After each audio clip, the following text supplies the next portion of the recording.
Welcome to Silo Cinema, Real-Time's online experimental short film screening. Silo Cinema offers the opportunity for anyone to share their work.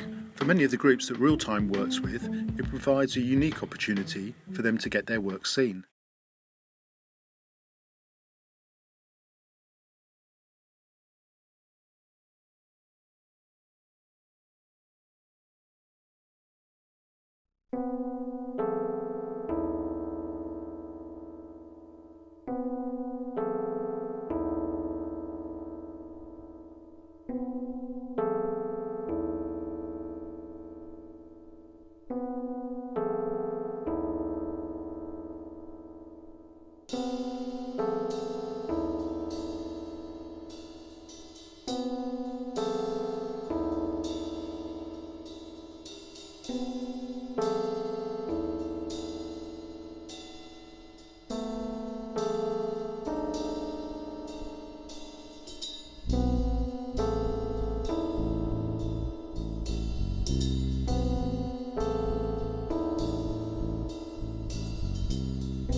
As darkness slips into the scene and holds on like glue, the dust settles in and daylight slips out of view.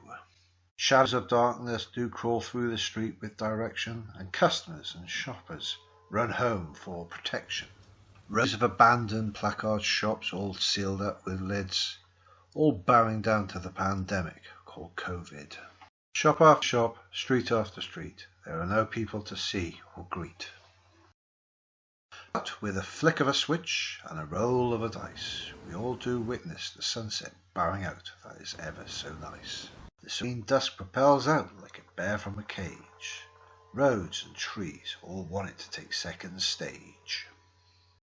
Nighttime shadows allow minds to run amongst them with elation, but you can lose yourself and open yourself up to temptation. Most men like to look healthy, look brown as if they've been somewhere sunny. I like the thrill of the chase and gamble loads of money. I'm William Dull Morris. My mates call me Billy Elliot, a bit like the dancer, but I only dance round near the old William Hills on their side street. In the blink of an eye, I used to be humble and appreciate nature's splendour, but all I care about is the rattling of cash. get money from any lender. The thing with gambling, it's not like doing Charlie or doing any Class A. It sits there in the background, taking notes, looking rather grey. It'll twist you, twist everything around, until you get that first win. That first win, first bite, first taste of a huge win. You just want time to stop, don't you? Time to stop. But it never does. Day rolls into night, night rolls into day. So you gun it, you go for it, you go after that first bite, that first taste, that first win, and you sacrifice everything. Your money, your pride, your life, and your friends. And then you're out onto the streets forever long, thinking to yourself where it all went wrong. The panoramic skies give so much treasure that is tenfold. But it doesn't really matter as you're a ghost on a lonely road.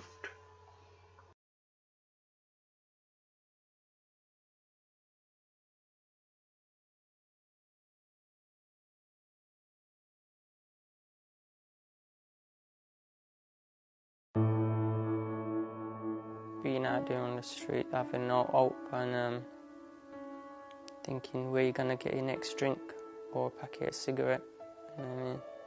Picking up cigarette butts off the street and stuff like that. It's not good, you know what I mean? It's not healthy. I used to go in and out of prison, you know, because of my addiction to drink. And when you're inside, you think, oh yeah, it's not gonna happen to me again, and you end up going back and you say, what am I doing wrong?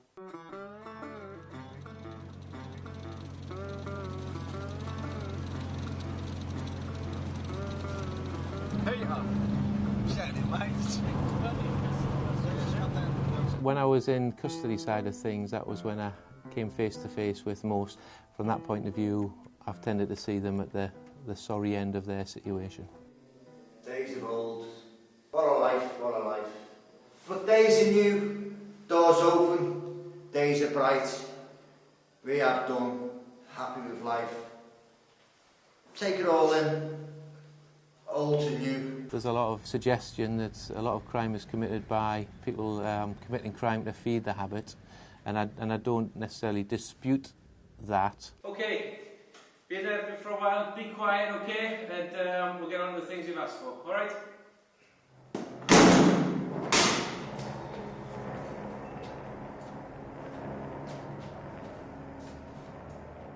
Well, my life was just a vicious circle, really, of doing crime, buying drugs, in prison. It was just a big circle, you know. Crime, drugs, prison. Crime, drugs, prison. And I've been doing that since I was 17, going in and out of prison and taking drugs, and it's about change now. Governor! Go! People with those conditions get the opportunity at the point of contact to deal with people who can assist them, and we offer them the opportunity for referral schemes and people to come and speak to them. Oh, please don't forget. Don't worry, don't bang on the door, alright? Alright. Stay on the job. Alright, cheers, Gov. I remember this, having a number 2 and all that. Oh, good. Never want to come back to these places. Well, I was sitting in prison and that. I was just finishing off my sentence, and I had a choice, you know. And I chose to come Yodel Manor because I wanted to change, you know. I didn't want to go back to the way I was living. We see people coming to the old manor, and I just know that they have come to the realisation that they do need help, and when they come to you, it's good, you know, encouragement for other people out there. You know, don't think about what other people are thinking. It's for you to realise that you do need help, and, you know, just get it, because there's so much help around.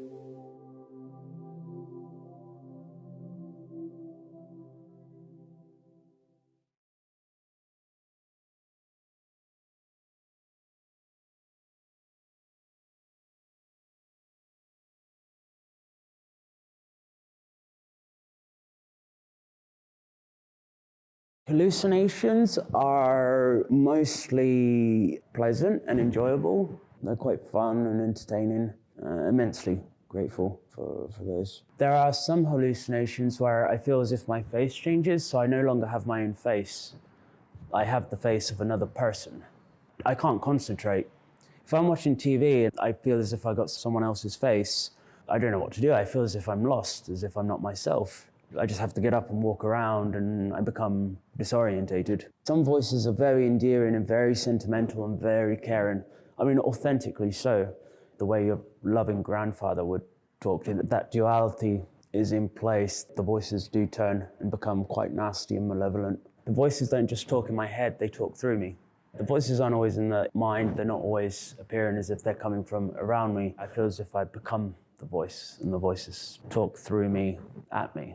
There are these spooky experiences where I feel as if my hair is being pulled, my beard is being pulled, or my balls are being grabbed, or my hands being pinched, or I'm being scratched, my toenails being tugged. Sometimes when I look in the mirror, I'll suffer from a possession and I lose control of my behavior in the mirror, so I become a different person. When I'd be having a conversation with someone and then it would just arise that someone could read my mind and know about my inner world. From the time I get up, from the time I go to bed, I make sure that my mind's constantly focused on something, whether it's meditation or reading or watching a film or writing or exercising or socializing.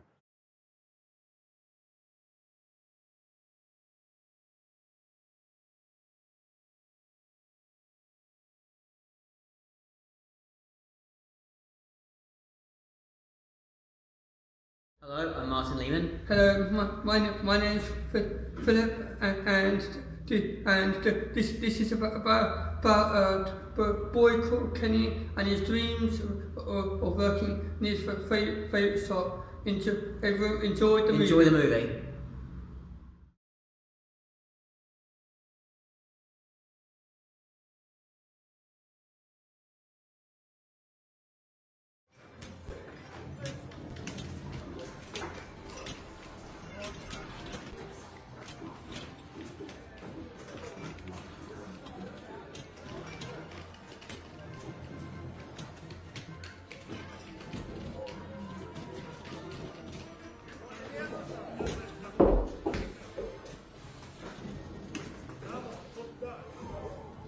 Kevin? Yes? You're supposed to be looking for work. What are you doing playing games? What is it? What is that even? Why are those people killing those people? Why would you do this? Why would you use the council's money, the government's money? You'll end up on the streets. Is that what you want? Do you want to be homeless? No. No. Well, look for a job then. Well, are you going to speak to me? No. Have you got anything to say for yourself? At all? At all? No? Well, stop playing it then and get on with some work. Look for a job. Kevin, now. Go on. Escape. Press escape.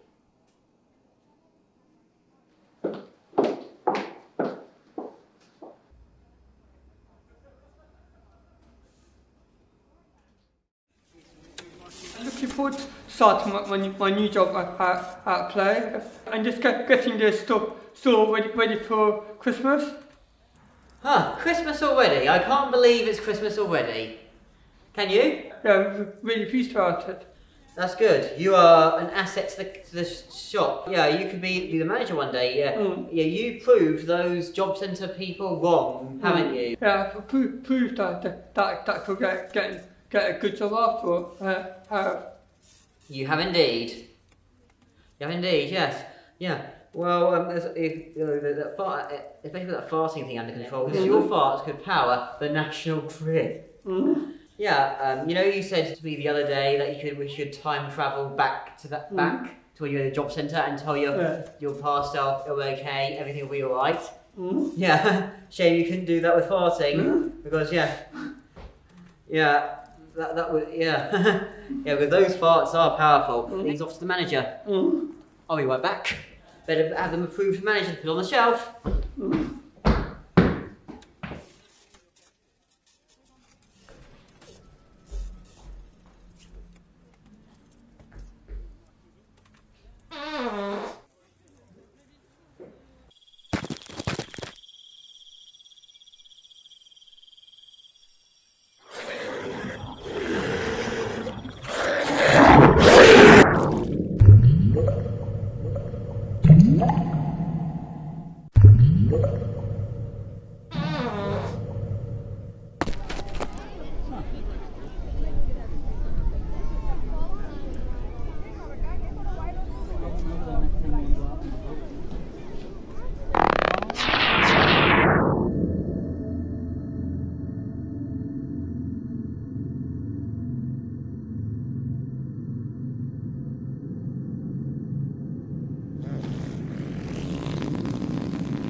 Hello?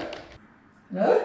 I'm you from like 10 years later. Is this really what I look like? Here to tell you that everything will be alright. You're alright you're right not to listen to that whole old lady. You'll have a really good job.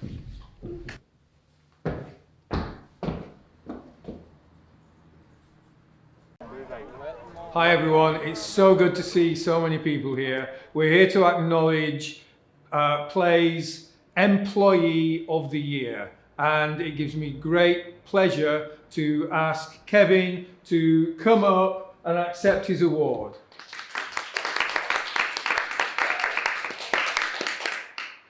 Kevin, you've been an excellent employee for all the 10 years that you've worked with us, and I am really proud to give you this award for Employee of the Year.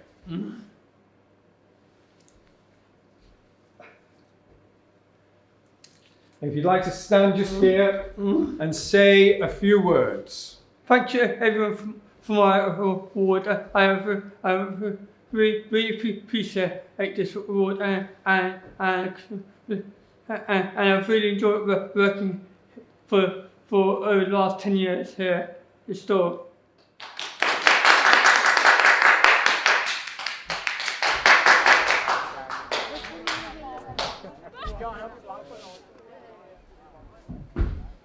So this is what the future looks like. Wow, looks really good. I might like it here.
I know a lot of people think it's all about chaos, but it's not. I was doing this thing with a band, so I thought I really wanted to try and do something for myself, you know. So I had all these factors bubbling around in my head. Fascination with masks, so I used to watch loads of horror films. When you're wearing a mask, the idea of being a bit self-conscious kind of goes out the window. You feel you're a bit protected. So that mask empowers the performance, where you can really get in the zone of the immediate act. The masks play an important role. I find it very hard to express my ideas about global warming, illegal gun embezzlements with foreign countries, or in the UK, about littering. I thought, okay, I've got the music and I've got the mime, so let's try and do this this outfit. So, and that's how Starkey the Moondoctor formed. The actual acts are driven by things that affect me, things that I'm thinking about from day to day, month to month. I'm trying to channel it into the mime live music thing. People who are doing their 9 to 5, doing the same thing day after day, trying to use that concept and use it within the act. And also I think there's mental awareness, the human condition, human separation. I think some of that comes in as well into the act. I think its strongest feature when it comes to the surreal and the bizarre and the odd is that it enables a person to transcend the mundane.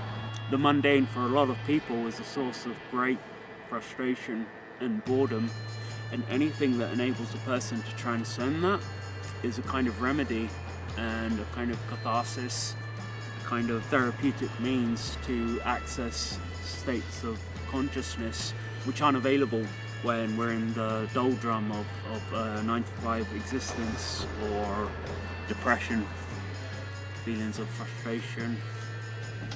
We were trying to find a place where we could rehearse, which is quite difficult to find in Reading. The Rising Sun, we've been there to watch a lot of live music, and then someone mentioned, why don't you ask the Rising Sun? Eventually, Starkey the Moondoctor started organising nights there, which came to be known as Madcap Moonsoup. The volunteers that are there are superb. They had volunteers for working around the bar, they had volunteers for putting up a PA, even the advertising they were able to do. I fully appreciate what they've done over the years.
Explorations of the religious psychology have sent and continue to send practitioners into heights of ecstatic wonder and contentment. Indeed, there is an incredible romance involved, an almost erotic dynamic. Prayer for some is not a practice, but a way of life. Whilst prayer does revolve around requests, the more paramount aspect is the expression of love back towards God and the pursuit of a divine marriage. Any thorough exploration of the religious psychology will in time lead practitioners to the realization that there is a fundamental unity underlying the different religious traditions, despite the disparate languages and contrasting rituals employed. Whether a person is performing Muslim prayers or Christian prayers or Hindu prayers, the foundations of religious experiences will, in the majority of occurrences, be identical. Heaven's ladder is covered with thorns. As the wind cries Mary, Mary does indeed turn into a mouse. One polemic that is frequently used by atheists is that God is a rather sadistic and despotic trickster. It has been said that within the psychology of the religious, there is a masochism in operation. The sentiment is as follows: we are the wretched ones, O mighty God. We are the ones who should be punished. We beg for your forgiveness. In defense against the reasonable mauling clause of the reasoning atheist, the believer employs the idea of free will, that it is us who are responsible for our downfalls and successes. However, being born and thrown into the scheme of free will, we did not choose to be tossed into a battle between virtue and sin, where we risk the damnation of our souls in a myriad of ways. It is demanded of us without our volition. Free will, created by God, creates the opportunity and actualization for evil and suffering. Therefore, does that not make God responsible for the detrimental and rewarding consequences of our freely made choices? In times of honest reason, can it be said that maybe it is God who should be begging us for forgiveness? Is free will, with all its appendages, a token of injustice that man has to bear? Its consolations being a romanticized reminiscence of wise choices and the edifying regret of learning a valuable lesson. From studying certain scriptures, it feels like God has a tendency to point the finger at everyone except himself. Thankfully, it may just be that our reward for all this is eternal love and play.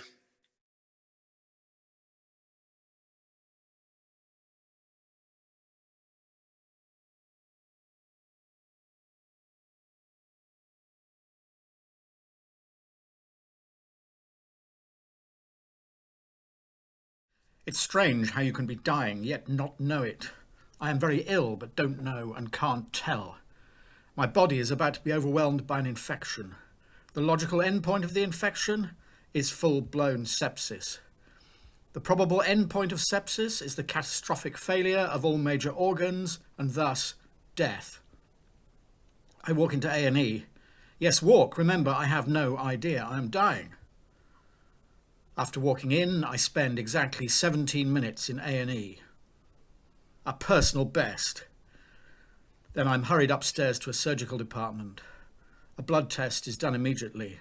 The result is back within minutes, delivered by an actual surgeon. She is very calm. She says, we're going to get you into surgery just as soon as the theatre is clear after an emergency operation. I think two things. First, oh, she's really hot, but under 40, so I better not think that. I'm 56. I know how to be appropriate. I'm especially appropriate when I don't know I'm under sentence of death. When I think I'm going to live, I exude appropriateness. Second, I think, oh, that's really sweet of them, fitting me in between emergency operations. Must be a quiet day. Or it could just be my natural charisma and charm. Third, I think, yes, actually I did think three things. Oh, she's hot. Yes, I just thought that again. I'm sorry. Then a nurse arrives. She's hot too. Damn, under 40. She takes my temperature. This is the fourth time they've taken my temperature in under an hour. Or is it the fifth time? Now I'm beginning to feel a bit hot, but not in a good way. The nurse does not look happy. I apologise that both my socks have holes in them. The surgeon and nurse indicate this is somewhat irrelevant. Neither look happy. This all seems to be happening fast now, and I do feel really hot.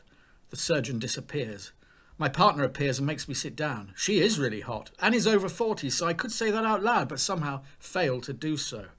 Not, you're over 40, obviously, but you're hot. I could say that. She is my partner, but I don't say it, and I feel bad about that. I don't want to embarrass her in front of another nurse who turns up to take my temperature again. It really is sweet of them to go to so much trouble with the temperature taking and the fitting me in between important operations and everything.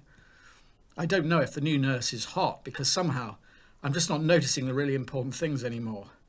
Because I'm now on a trolley and going through to the operating theatre.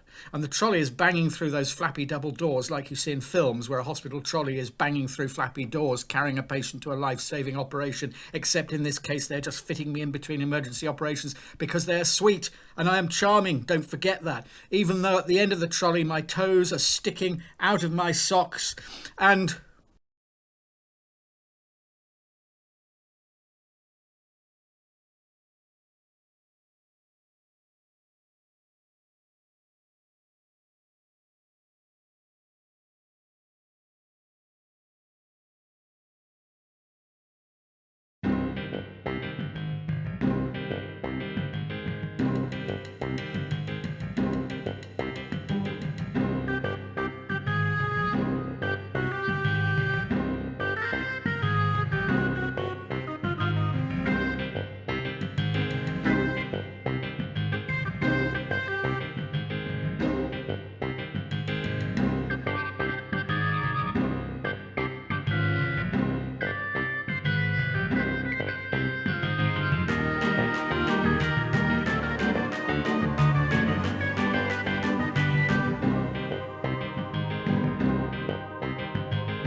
hope you've enjoyed Silo Cinema.